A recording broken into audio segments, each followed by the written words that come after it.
perhatikan. Oke, selanjutnya ini adalah PCB layout ya. Jadi dari skematik tadi misalkan kita transfer desainnya jadinya seperti ini ya. Apa saja yang bisa kita explore di PCB layout ini ya. Jadi kan PCB layout ini tadi definisinya itu adalah merupakan interpretasi dari desain skematik ya. Jadi bentuk real atau bentuk nyatanya nanti dari desain skematik itu seperti apa. Yang bisa kita explore pertama, kita bisa tentukan desain rule. Ya, ketika kita mendesain PCB, jangan lupa tentukan desain rule. Desain rule ini, contohnya nanti misalkan di desain PCB layout ini lebar jalur minimum yang ingin kita gunakan misalkan 1 mili. Nah, nanti pilih opsi untuk mengatur rules, desain rules di PCB, kemudian set lebar jalurnya itu minimum di 1 mili ya. Maka ketika kalian mendesain PCB, jalurnya itu tidak akan lebih kecil dari 1 mili. Atau misalkan kalau kalian tidak sengaja membuat jalurnya lebih kecil dari 1 mili, itu akan ada notifikasi errornya. Nah, desain rule. Mengapa kita penting untuk menentukan desain rule? Ya, tentu saja desain rule ini kita gunakan supaya nanti ketika proses pembuatan PCB-nya itu lancar. Jadi misalkan kita buat desain rule-nya itu tadi 1 mili. Ya, ternyata ketika desain ini kita proses, kita masukkan ke line produksinya itu misalkan lebar jalurnya itu sanggupnya minimum 2 mili. Ya, maka ketika kita buat desainnya 1 mili, itu line produksinya nggak akan sanggup mencetak PCB ini. Ya, jadi kita harus tentukan dulu desain rule. Ada banyak sekali hal-hal yang bisa dilakukan di Sentul ya. Nanti silahkan di-explore. Kemudian tentu saja kita bisa menentukan ukuran PCB-nya mau berapa. Ya, kalau di sini saya buatnya persegi panjang ya. Atau kalau misalkan kalian membuat PCB-nya itu adalah bentuknya bulat, ya bisa di sini. Atau bentuknya segitiga, atau bentuk-bentuk tak beraturan seperti lainnya itu juga bisa. Dan itu bisa kita lakukan di bagian PCB layout. Kemudian kita bisa lakukan routing. Routing ini adalah proses menghubungkan jalur tembaga dari satu kaki komponen ke kaki komponen yang lain. Ya, beda kalau tadi di skematik itu wiring.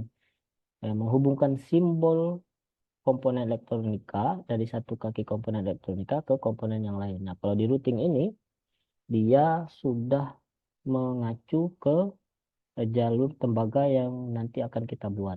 Ya, itu namanya routing. Kemudian kita bisa lakukan tentunya kita bisa tentukan letak komponennya. Ya, contoh misalkan ini ya komponen yang banyak ini, sorry, sampai di sini ya. Ini misalkan konektor ya. Kita misalkan letakkannya di sini karena nanti berhubungan dengan mekaniknya atau casingnya. Konektor ini kan misalkan untuk dipasangkan kabel sehingga nanti PCB ini atau produk elektronik ini akan terhubung ke perangkat elektronik yang lain. Nah, misalkan jendela untuk mengeluarkan kabelnya itu ada di sisi sini. Ya, jangan diletakkan di arah di berlawanan ya atau yang di jauh-jauh, berarti wiringnya susah. Kemudian kita bisa tentukan grid. Grid ini penting juga ditentukan ya, karena ini juga mengacu ke nanti line produksinya seperti apa. Contoh misalkan ada satu pad dan kemudian ada pad yang lain. Ya, jarak antara satu pad dengan pad yang lain ini itu adalah misalkan 2 mili. Jaraknya dari sini ke sini ada 2 mili. Ya. Dan nanti ternyata ketika melakukan proses drilling menggunakan mesin, step motor mesin drillnya itu misalkan minimum itu 3 mili. Maka ketika kalian ada objek yang harus di drill, jaraknya itu 2 mili, ya, dia nanti tidak akan bisa di drill karena step minimumnya 3 mili. Ya, impedansi, kemudian selanjutnya impedansi. Impedansi ini juga penting ketika kalian mendesain produk elektronik yang erat hubungannya atau produk elektronik tersebut memproses sinyal radio frekuensi yang tinggi. Nah, ini impedansi ini harus diperhitungkan karena sinyal-sinyal radio frekuensi itu yang tinggi tersebut itu rentan terhadap noise, baik noise dari dia sendiri atau dari luar. Makanya impedansinya tuh pengaruh ya, karena nanti impedansi ini bisa mengurangi noise. Fidusial ya, yang kemudian fidusial. Fidusial ini adalah penanda optik ya. Jadi misalkan PCB ini nanti akan dites menggunakan mesin testing atau mesin inspeksi yang dilengkapi dengan kamera ya. Maka PCB tersebut untuk bisa dideteksi oleh kamera mesin itu harus dipasang, PCB-nya harus dipasangi fidusial ya.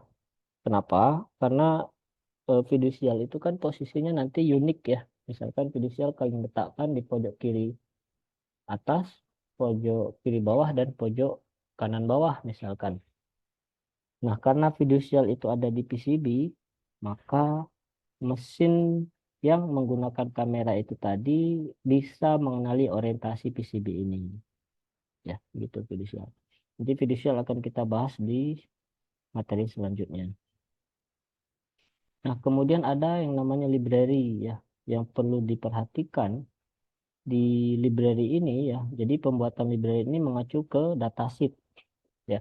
Contoh misalkan di project yang ingin kalian buat menggunakan komponen HE721C, maka cari datasheetnya, cari file datasheetnya di internet HE721C spasi datasheet. Nah, kemudian buat library-nya ya, karena misalkan HE721C ini tidak tersedia di software desain PCB kalian, kalian harus buat schematic library-nya. Jadi nanti schematic library ini kita akan gunakan komponen yang sudah dibuat ini untuk mendesain schematic ya.